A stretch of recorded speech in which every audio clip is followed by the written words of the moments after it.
All right. She is back together. Let me try and remember the new parts.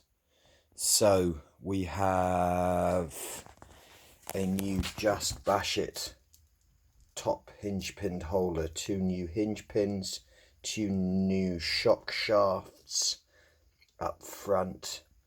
I think that was the and a new bulkhead. That was the extent of the damage.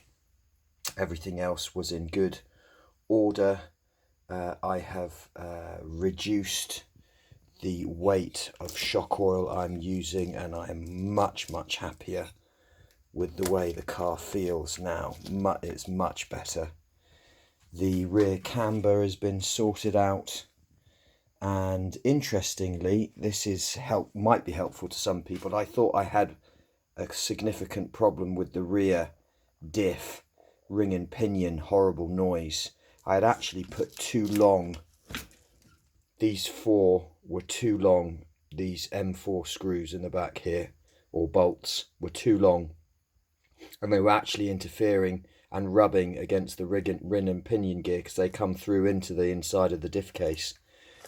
So I just shortened them and fixed that. The motor is exactly the same motor, but it's a different one. So it's the same TP size, and it's the 1575 kV, but it's a different one because I had the wires that came on these TP motors were so difficult to solder because they're the actual motor wound wire.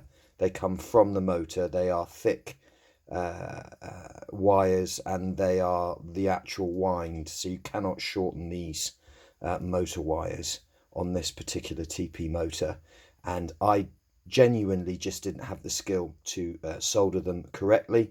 And Nick, my mate at Model Sports, came to my rescue. I've got 6.5 bullets on this end and 8.5 bullets on that end. It's just the wiring is just generally neater. I do need to look at I'll put some more shrink wrap on these ends.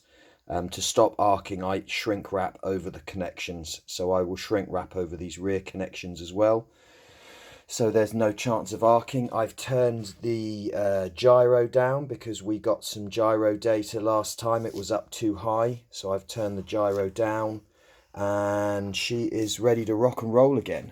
Oh, and I've balanced the wheels.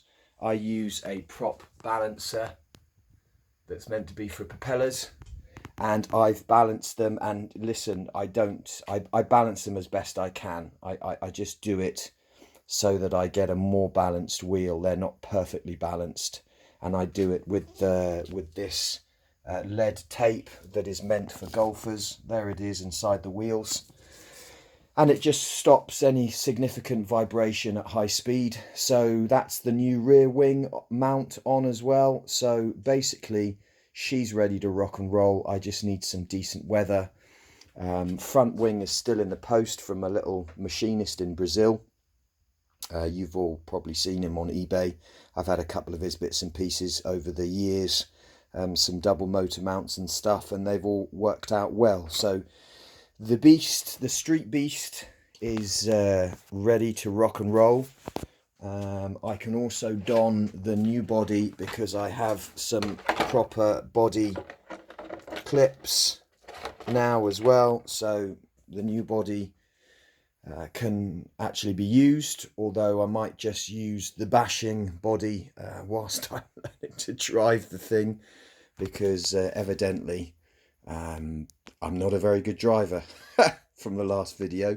So yeah, learning experience there, but definitely super stoked with this build still, and things will only get better. More interesting builds on the way, guys, and bashing, and thank you for all your support. Speak to you all soon. Peace.